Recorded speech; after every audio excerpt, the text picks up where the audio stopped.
Mind that which is eternal, which gathers your hearts together up to the Lord, and lets you see that ye are written in one another's heart.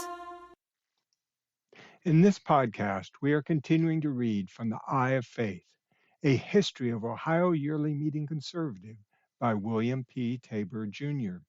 Chapter 4 is titled The Second Schism, 1845 to 1874. In this podcast, we will read Section B, The Separation of 1854. The yearly meeting of 1854 came in the midst of great heat and drought.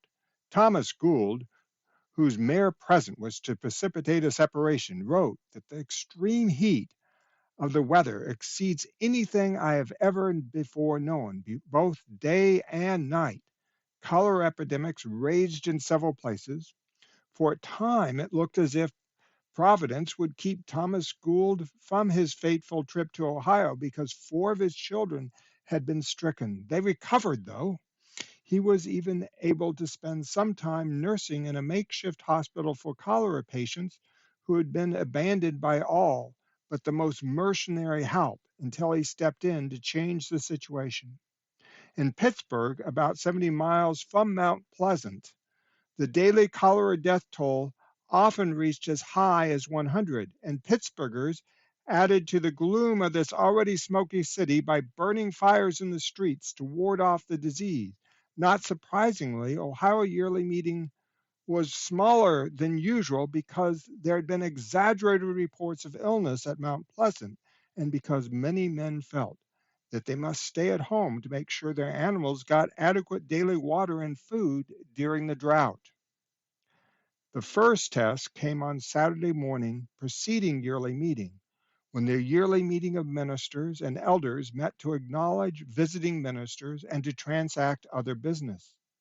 Thomas Gould had been led to one of the upper seats in the ministers' gallery by an ancient conservative friend, John Hupson's, with no opposition. But Gould's minute was not permitted to be read when the Gurneyite friends discovered who he was. Then 41 years old, he was an important symbol to both parties. To the Gurneyites, he was a special thorn because he was clerk of the smaller body in New England, and he represented 10 years of insubordination by disowned individuals. They would never even say friends, to the judgment of a world society of friends. Furthermore, he had not been recognized as a minister until after his disownment. To the Wilburites, he represented an unflinching testimony for the ancient doctrines and practices of friends. Some may have known him as the man who, through his stream of letters to his brother-in-law Joshua Mall, had helped keep the New England question open and raw for 10 years. Also present as a visiting minister that morning was Eliza P. Gurney, the American widow of the great Joseph John, and apparently a strong preacher against Wilburism. Among the 9 visiting friends whose credentials were acknowledged in the meeting was William Evans, clerk of Philadelphia Yearly Meeting, and a Quaker statesman who favored what the extreme Wilburites would come to call middleism. Gould states that a number of friends broke out into a continuous string of abuse against the smaller body, and he defended the smaller body by referring to the various statements and documents in its favor issued by Philadelphia Yearly Meeting. He was sorry that some friends who felt he was right kept silent, making a sacrifice of me rather than prolong the discussion or further endanger the quiet and peace of the meeting. After the vituperation had shifted from him to Philadelphia Yearly Meeting and all opposition to Gould's presence had ceased, the meeting went on with its regular business. In the afternoon, Gould attended the meeting for sufferings without incident. During the long, hot meetings for worship on Sunday, Thomas Gould sat in silence in astonishment at the capacity of this people. Apparently, he felt that Eliza P. Gurney had been preaching at and against him in a transparent and strong manner. But it was on Monday, as he was expected, that Thomas Gould had a difficult time. But then so did the yearly meeting. Things began calmly. To Gould's surprise, no one had labored with him over the weekend in an effort to keep him out of the business meetings that week, nor had anyone threatened to seek legal aid to bar him from the sessions. As he stepped into the meeting house out of the morning heat, no one even tried to stand in his way to keep him out. He made his way freely through the gathering members of Silent Friends, probably beside John Hobson, up to the minister's gallery and took his seat. After the usual time of worship, and after the clerk had begun to read the quarterly meeting reports, including the names of representatives, he was interrupted by several pointed remarks about the presence of individuals who should not be in the meeting for business. Calmly, the clerk went on, perhaps because one of ancient friends, Wilburite, had arisen and said that he knew no such person present. Then the clerk read the certificates of visiting ministers and elders sent to him by the meetings of ministers and elders, and called for any other visiting certificates. It was like striking a flint. To Thomas, the call by the clerk only served to direct attention to the strangers not accounted for. They opened such a tirade of abuse as never fell to my lot before, he wrote.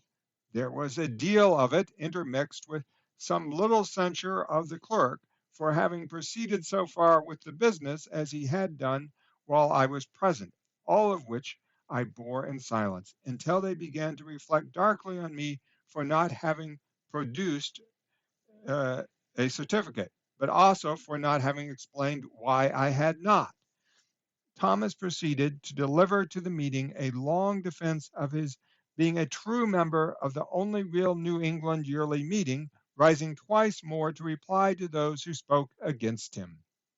The meeting, which lasted about 4 hours, finally turned from Thomas Gould to Benjamin Hoyle, the clerk, for it was obvious that one more public description of the New England question would be of little use. Friends, we are losing ground. Let us say less and act more firmly, was the advice of one Gurneyite present. Apparently, much criticism was then directed at Benjamin Hoyle for having allowed Gould even to think he could sit in that meeting. The Gurneyites insisted that the clerk had the moral as well as the legal power to bar Gould from any more sessions of the yearly meeting. Gould's account, which is most complete, one which has survived, suggests that there was considerable heat in the Gurneyite criticisms of the clerk they had been struck with for 10 years. As the long meeting dragged on, Benjamin Hoyle made it clear that he was not responsible for the presence of either Thomas Gould or Israel Bluffing, Gould's companion. Several times Hoyle told the meeting that he was willing for friends to make the meeting select so long as they did not use force to apply to the civil authority. But to judge from Gould's report, he was less than successful. Benjamin Hoyle then tried more fully to clear himself of us and threw us more completely into the hands of the Gurneyites, who gnashed upon us with their teeth, almost or quite literally, and seemed ready to destroy us. But they paid no attention to his earnest efforts to save himself, no matter at what cost, and charged him with treachery.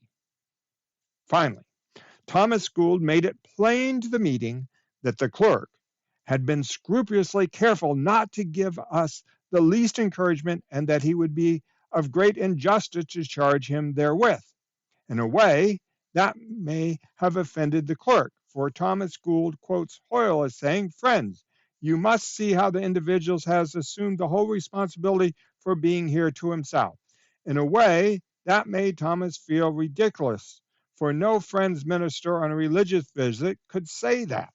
But nothing could bring the meeting to any peace as the hot afternoon dragged on, and finally the meeting had to be adjourned without conducting any significant business. After the meeting closed, William Evans is supposed to have remarked, "There will be no separation here this year." It seems evident, especially from the extreme Wilburite bitterness towards Hoyle and Evans, which came out later in the works of Gould, Hodgkins, and Mull, that Benjamin Hoyle and William Evans was determined to avoid separation if at all possible. What these men considered wise statesmanship in trying to hold the Quaker fellowship together, the extreme Wilburites would soon call middleism, scornfully pointing out that the Gurney had been a middleman in the Beaconite controversy and had effectively prevented a clear testimony against Beaconism from ever being issued. The extreme Wilburites contended, and they were probably right, that Benjamin Hoyle and other leaders had great respect for the judgment and advice of William Evans and his concept of the middle party. That some evenings that the representatives had a very stormy time, 14 out of 42 being determined to have a new clerk. They were reported to have insisted that even if the two friends from New England were excluded henceforth, it was too late to continue with Benjamin Hoyle. They believed he had completely disqualified himself by his long record of refusal to disavow the members of the New England and New York smaller parties. Evidently, there was an effort by some to find a middle course that would exclude Thomas Gould and Israel Buffington from the yearly meeting sessions, but it was too late. Tempers were short. It was a long, hot night at the end of a long, hot summer. Early on Tuesday morning, the last meeting for ministers and elders met. Gould was again present, though silent. No one opposed his entry or his presence, but Eliza P. Gurney again delivered sharp denunciations obviously aimed at him. Then the New England question was raised again, with strong efforts made by the more extreme Wilburites to get Benjamin Hoyle and others to come out plainly on one side or another. What must have been very irritating to them was the fact that William Evans never made any attempt to justify the actions of Philadelphia Yearly Meeting in regards to the New England question, even though Gould and many others had often appealed to the judgment of Philadelphia during the stormy sessions of 1854. It must have been a very unsatisfying meeting. None of the old issues were resolved. Surely, among hundreds or even more leading friends, there were some who had riven with dark uneasiness about what the remainder of the day would bring.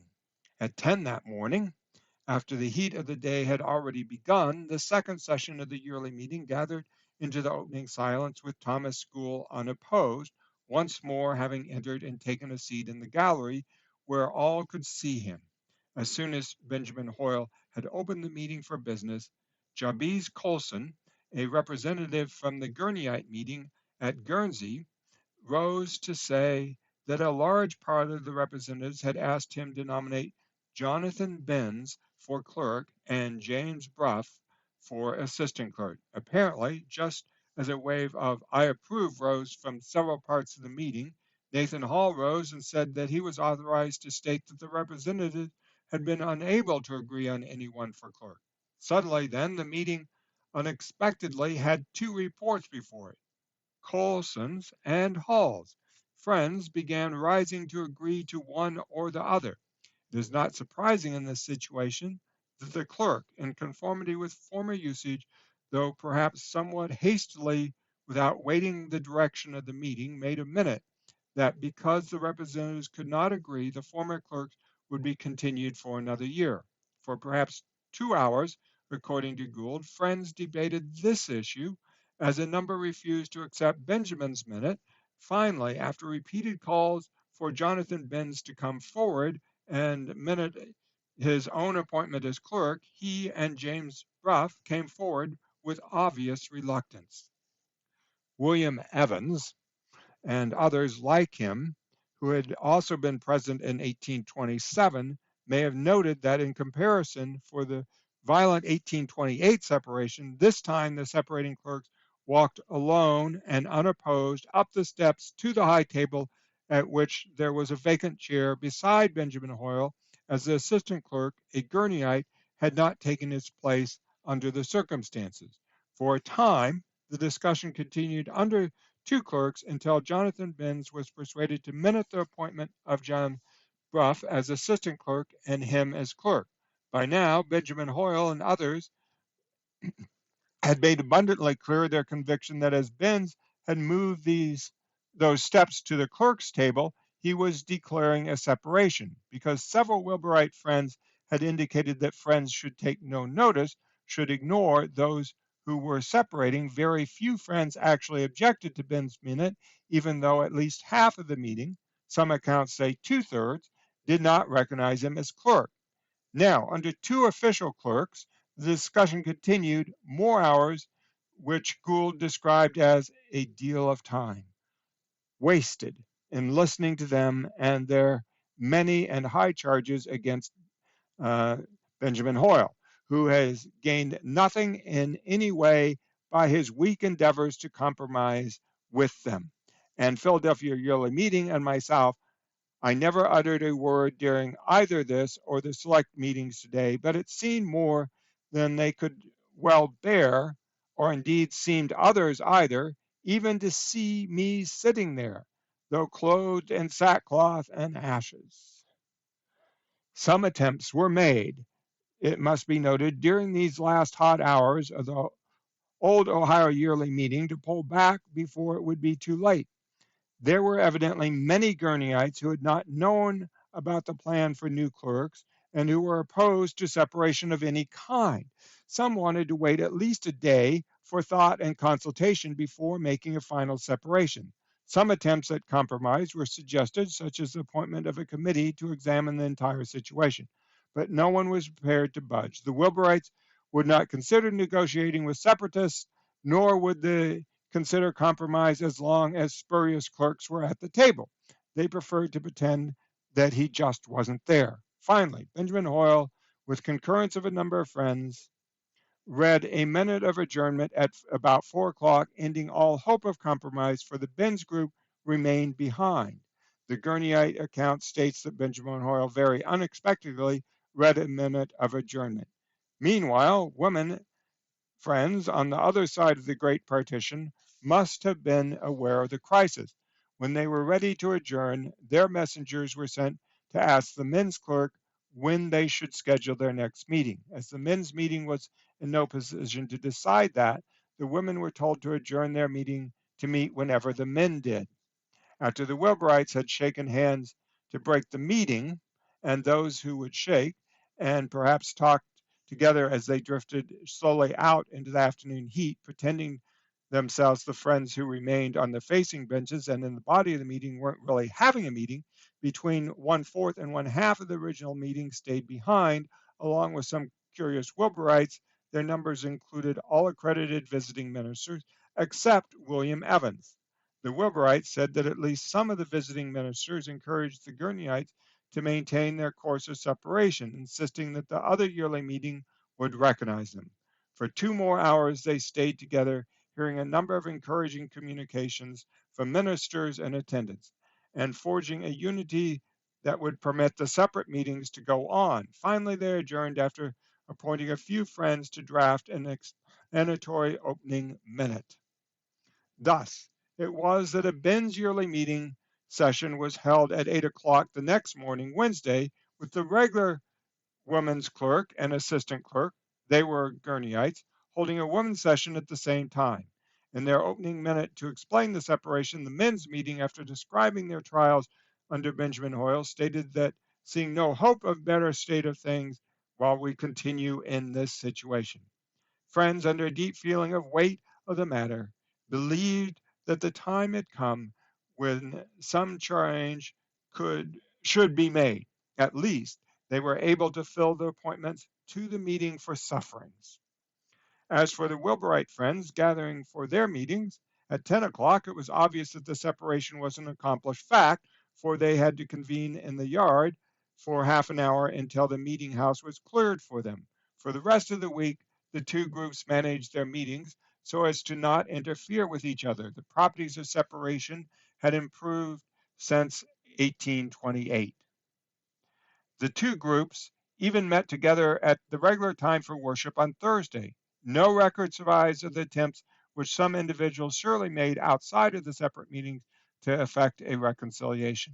Probably members of both yearly meetings were being lodged and fed at the boarding school, and surely a few were lodged with or in the homes of members of the other party. A sign of the isolation trouble ahead for the Wilburites can be found in the terse record concerning the annual Indian report. No report having come to hand, $300 to be raised as heretofore.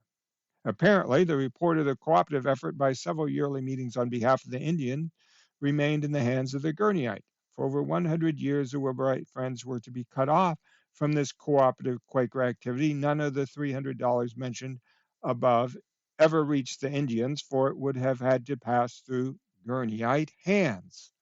As the Wilburites sought to explain their position to the rest of the world Quakerism and to hold together what was left of the yearly meeting, it was obvious that their internal troubles were not over. A number of Wilburites of the middle party felt that Thomas Gould's denunciation of the New England larger body, as well as irritating presence, were responsible for the separation. Some hard things are said of him, both in public and private, relative thereto. The first official account of the separation was sent back to committee after Thomas Gould objected to a misinterpretation of his statement that the clerk was not responsible for Gould's being there. Gould had also warned Friends that frequent mention of the clerk's repeated statements concerning the willingness for Friends to expel Gould would injure the clerk's reputation in other places. Gould's own account says that many wept after he had finished speaking.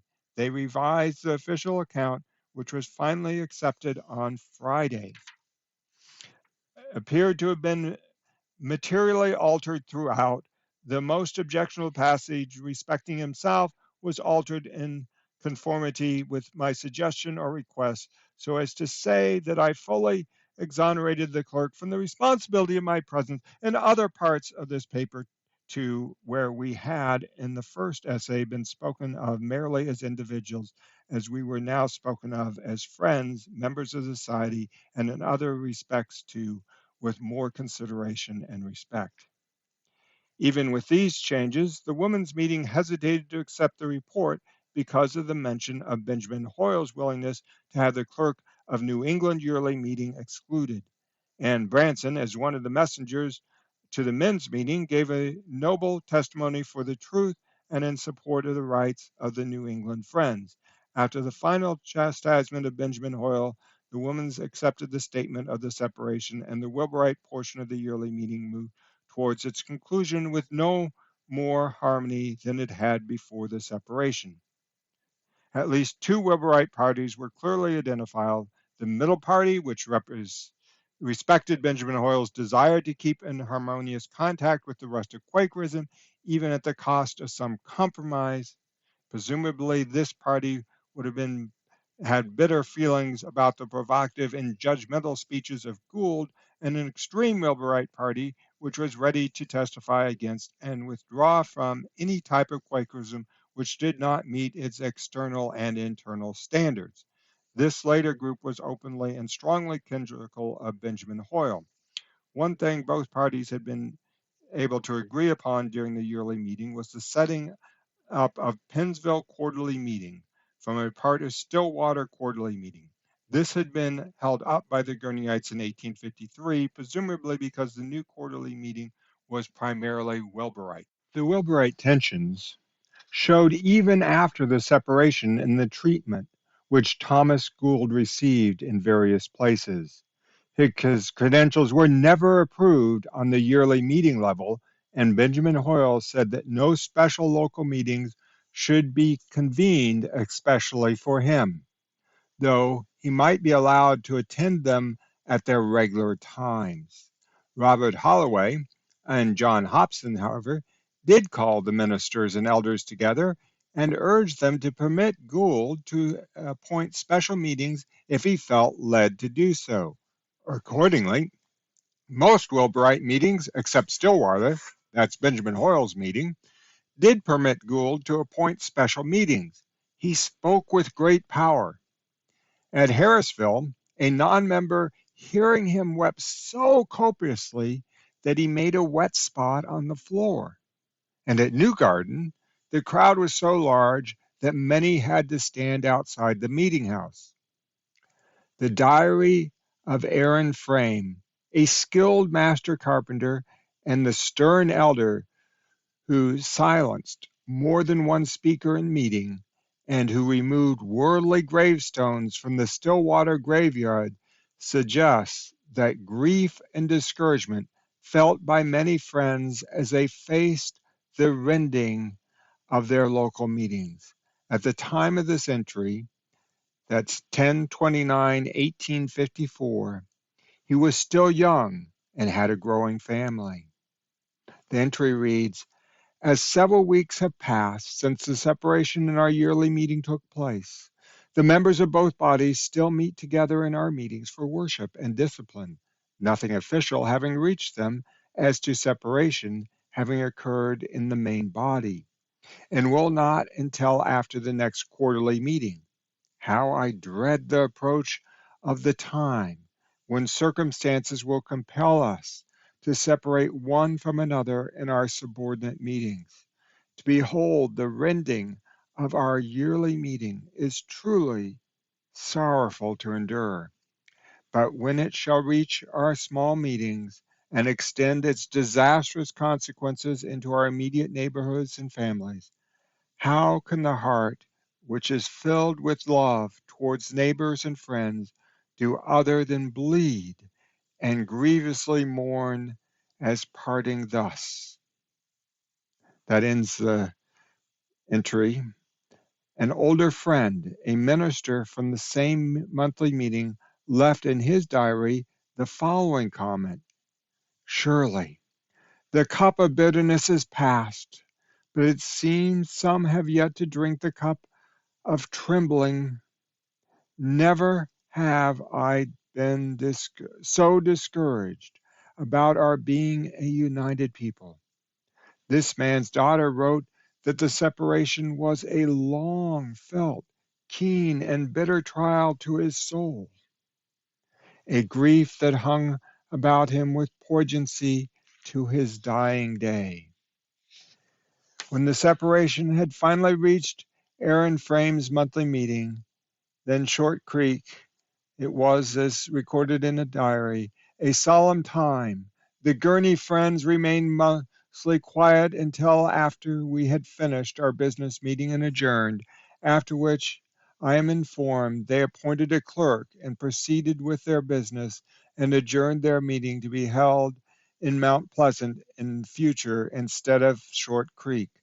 This separation is dividing meeting after meeting, and the query arises with me, is this the Lord's work?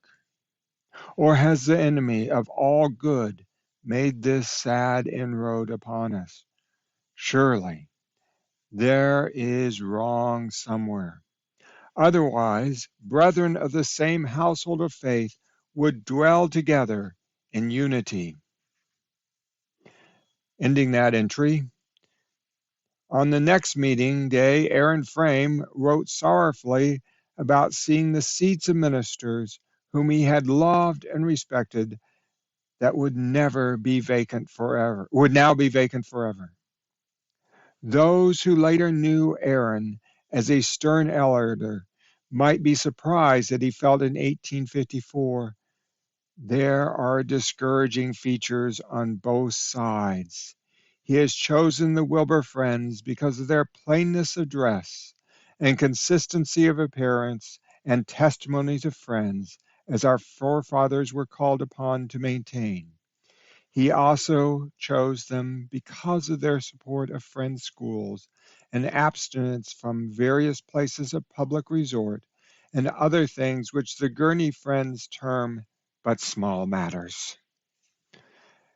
The choice must not have been easy for Aaron and hundreds of others on both sides. He tells of lying awake at night, going over the history of the separation, though I hope to be preserved from dwelling too much on these matters. Once he dreamed about the separation And once he heard a loud voice, "Yes, the Lord is able of these stones to raise up the children unto Abraham." This concludes the reading of Section B, the separation of 1854, and Chapter 4, the Second Schism, 1845 to 1874, from the Eye of Faith, a history of Ohio Yearly Meeting Conservative by William P. Tabor, Jr. This podcast that you just heard was a production of Ohio Yearly Meeting. It was read by Kent Palmer. The words from our introduction were written by George Fox in 1653. The music was composed and sung by Paulette Meyer. More information at her website, www.paulettemeyer.com. Mind that which is eternal, which gathers your hearts together up to the Lord, and lets you see